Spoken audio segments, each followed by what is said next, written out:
C'est pour se conformer aux dispositions des articles 26 et 36 du traité de l'Union que le président de la commission de l'UEMOA en visite de travail au Niger a saisi l'occasion pour présenter aux députés des 8 pays membres du comité interparlementaire de l'UEMOA présent pour la 51e session de Niamey le rapport général annuel sur le fonctionnement et l'évolution de l'Union au titre de l'exercice 2022.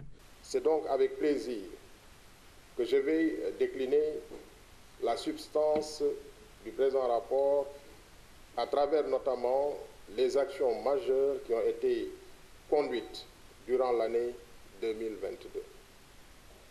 Mais auparavant, vous me permettrez de rappeler que les économies de l'Union ont évolué dans un contexte international marqué par des tensions géopolitiques. La crise russo-ukrainienne a aggravé le dysfonctionnement des chaînes d'approvisionnement nées de la crise sanitaire, entraînant l'accélération de l'inflation à l'échelle mondiale qui, à son tour, a contraint les banques centrales à durcir les conditions de financement de l'économie. En 2022, notre Union a enregistré un taux de croissance de 5,8% contre 6,1% en 2021, en lien avec la reprise des activités au niveau de tous les secteurs de l'économie.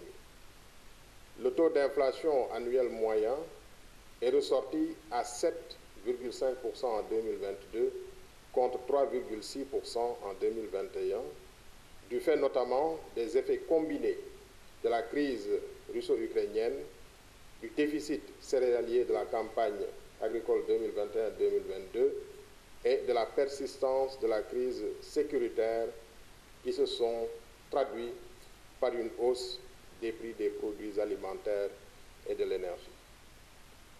Au niveau des finances publiques, le déficit budgétaire global a représenté 6,1% du PIB contre 5,5% en 2021.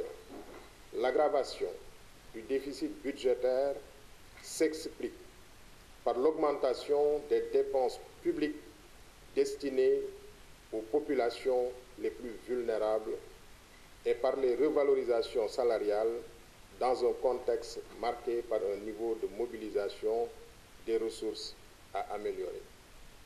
Après une présentation exhaustive de ce bilan, le président du comité interparlementaire CIP-UEMOA a donné son appréciation. Économique au sein de l'Union et la poursuite de la mise en œuvre des réformes communautaires en vue de la consolidation du processus d'intégration. Voilà les appréciations générales qui nous inspirent des rapports. Ce rapport général, bien que satisfaisant, il n'en demeure pas moins que des défis multiples et multiformes communautaires restent encore à relever pour l'Union. Rappelons qu'à l'occasion de cette 51e session, le député Adam Efangal du Parlement nigérien a été élu comme nouveau président du comité interparlementaire de l'UEMOA par les 8 pays membres de l'Union.